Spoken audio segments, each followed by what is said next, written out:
அரக்கோணத்துல காந்தி அமைச்சர் காந்தி வந்து பாவம் செய்தவர்களுக்கு தான் மரங்கள் போடுறாங்க. அவர் என்ன பேசினாரு எனக்கு தெரியலங்க. இதை பற்றி நான் உள்ளே போக விரும்பல.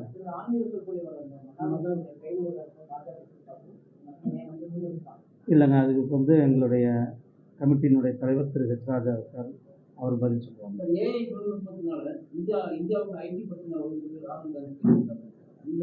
எங்கள் தொழில்நுட்பங்கள் வருது. அந்த தொழில்நுட்பங்களை வந்து நீங்கள் வந்து நிறுத்த முடியாது.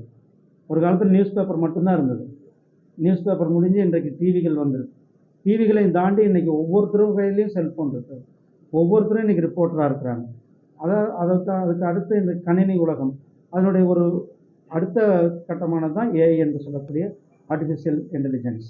ஸோ அந்த ஆர்டிஃபிஷியல் இன்டெலிஜென்ஸ் பல நல்ல விஷயங்களுக்கு இருக்கிறது. ஸோ அந்த நல்ல விஷயங்களை, நல்ல தொழில்நுட்பத்தை நல்ல விதமாக பயன்படுத்துவோம். இதுதாங்க நல்ல, அதுலேயே இந்திய ஐடி துறையிலேயே நல்ல விஷயங்களாக ஆக்கப்பூர்வமான விஷயங்கள் இருக்கிறது. அந்த ஆக்கப்பூர்வமான விஷயங்களுக்கு பல தேவைகள் இருக்கும் பொழுது தேவைகள் அதிகரிக்கிறதா விஷயம். ஸோ தொழில்நுட்பங்கள், தொழில் வளர்ச்சி, இதெல்லாம் யாராலையும் தடுத்து நிறுத்த முடியாது. கண்டுபிடிப்புகள் இருக்கிறது. ஒரு மக்களினுடைய விஞ்ஞானம் அதிகமாகிக் கொண்டிருக்கிறது. அதனால் கண்டுபிடிப்புகள் வந்து கொண்டு தான் இருக்கும். அதை முறையாக எப்படி பயன்படுத்த வேண்டும், நாட்டினுடைய வளர்ச்சிக்கு எப்படி பயன்படுத்தப்பட வேண்டும் என்பதுதான்.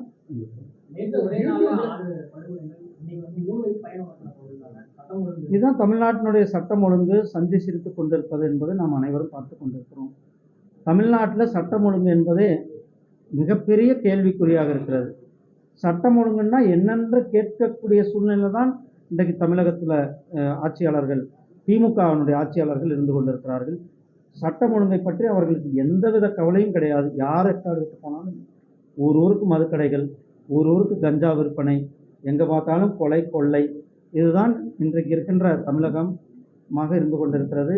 ஆட்சியாளர்களின் திறமையற்ற ஆட்சியினால் நாம் இன்றைக்கு இந்த நிலைமையை சந்தித்துக் கொண்டிருக்கிறோம். அதே போல தேர்தல் வாக்குறுதிகளில் எண்ணெய் அலுவலகம் வரும் அப்படின்லாம் எண்ணெய் அலுவலகம் தமிழ்நாட்டில் சென்னையில் இயங்கி கொண்டிருக்கிறது. இங்கேயும் வர்றதுக்கான வாய்ப்புகள் அவங்க பார்த்து கொண்டு வருவோம். யூடியூப்ல நிறைய மானிட்டர் வீடியோஸ், வேண்டாத வீடியோஸ் எல்லாம் மானிட்டர் பண்ணுவாங்க. இந்த தகவல் தொழில்நுட்பம் மூலம் இங்கே பாருங்க, நாம் இந்த நியூஸஸ் பொறுத்தளவுக்கு ஒரு ஆத்தன்டிகேஷன் வேணும். இதில் ஒரு சோசியல் சமுதாய அக்கறை வேண்டும், சமுதாய உணர்வு வேண்டும். ஒரு தகவலை நாம் சொல்லும் பொழுது அந்த தகவலினுடைய உண்மைத்தன்மை என்ன, அந்த தகவல் எந்த அளவுக்கு நாட்டிற்கு நல்லது, அந்த எந்த அளவுக்கு பொதுமக்களுக்கு நல்லது என்பதை அனைவரும் இன்றைக்கு உறுதி செய்யப்பட வேண்டும். நான் ஏற்கனவே சொன்னேன், இன்றைக்கு மொபைல் ஃபோன் வச்சிருக்கிறவங்கெல்லாம் ரிப்போர்ட்டர்களாக இருக்கிறார்கள். யார் வேணாலும் ஒரு யூடியூப் சேனலுக்கு வரலாம், எதை வேணாலும் பேசலாம் என்ற ஒரு சூழ்நிலை இருந்து கொண்டிருக்கிறது.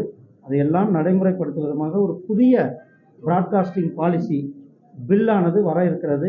அதில் பல இதுக்கு நம்ம அந்த ஏற்கனவே அது பப்ளிக்கில் தான் இருக்குது. அதுக்கு நீங்கள் எல்லாம் கருத்துக்கள் பொதுமக்களுடைய கருத்துக்களை கேட்டு தான் அந்த பில் கொடுத்துருக்குறோம்.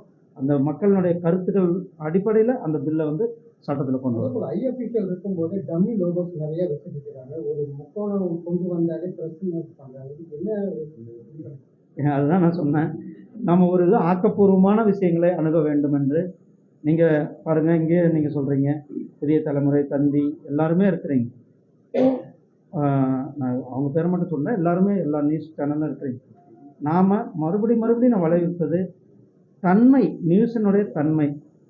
ஒரு பொது விஷயங்களுக்கு, பொதுமக்களுக்கு ஒரு ஆக்கப்பூர்வமான செய்திகளை எடுத்து செல்கின்ற ஒரு செய்தி நிறுவனங்களாக அது இருக்க வேண்டும். அது யூடியூப் சேனலாகட்டும், அல்லது இன்றைக்கு இருக்கிற டிஜிட்டல் மீடியாவில் இருக்கிற நம்மளுடைய டிவி சேனலுடைய டிஜிட்டல் மீடியாக்களாக இருக்கட்டும், அவர்களெல்லாம் பொறுப்புணர்ந்து செயல்பட வேண்டும் என்பது தான் என்னுடைய கோரிக்கையாக இருக்கிறது.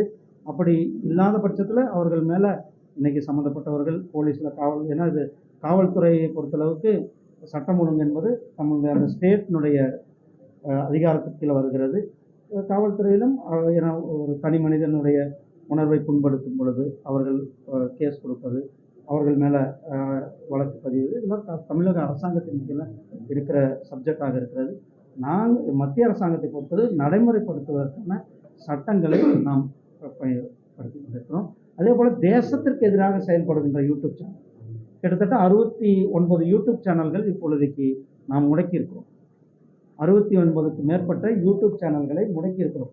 அதாவது தேசத்திற்கு எதிராக செயல்படுவது, அல்லது தேசத்திற்கு எதிரான கருத்துக்களை சொல்லுவது, அல்லது நம்மளுடைய மிலிட்ரிக்கு எதிரான கருத்துக்களை சொல்லுவது, நாட்டினுடைய சட்டம் ஒழுங்கிற்கு குந்தகம் விளைக்கின்ற விதத்தில் அப்படி செயல்படுகின்ற யூடியூப் சேனல்களை கிட்டத்தட்ட 69 யூடியூப் சேனல்களை நாம் மூடியிருக்கோம். விஜய் கட்சிக்கு தேர்தல் ஆணைய அங்கீகாரம் கிடைத்தது. ஒரு பக்கம் அவருக்கு மாநாடுகளுக்கு பல்வேறு கட்டுப்பாடுகள். அதாவது ஒரு மாநாடு விஜய் அவர்கள் கட்சி ஆரம்பிச்சிருக்கிறார், வரவேற்கத்தக்கது. அவருக்கு என்னுடைய வாழ்த்துக்களை சொல்லிக் கொள்கிறேன். மாநாடு நடத்துவதற்கு தமிழக அரசாங்கம் ஏன் அவரை பார்த்து பயப்படுறாங்க என்பது தெரியவில்லை. ஒரு மாநாடு நடத்துவது என்பது ஒவ்வொரு அரசியல் கட்சியினுடைய உரிமை, எல்லா கட்சிகளும் நடத்துவது தான். அதே நேரத்தில் அந்த மாநாட்டிற்கு பர்மிஷன் கொடுப்பது என்பது அரசாங்கம் எல்லா மாநாடுகளுக்கும் எல்லாருக்கும் பர்மிஷன் கொடுக்குறாங்க. ஆனால் இதை விஜயினுடைய மாநாட்டுக்கு பர்மிஷன் இல்லை அப்படின்ட்டு யாருமே சொன்னதாகவும் தெரியல. அதை ஒரு செய்திகளில் தான் பெருசாக ஆக்குன மாதிரி.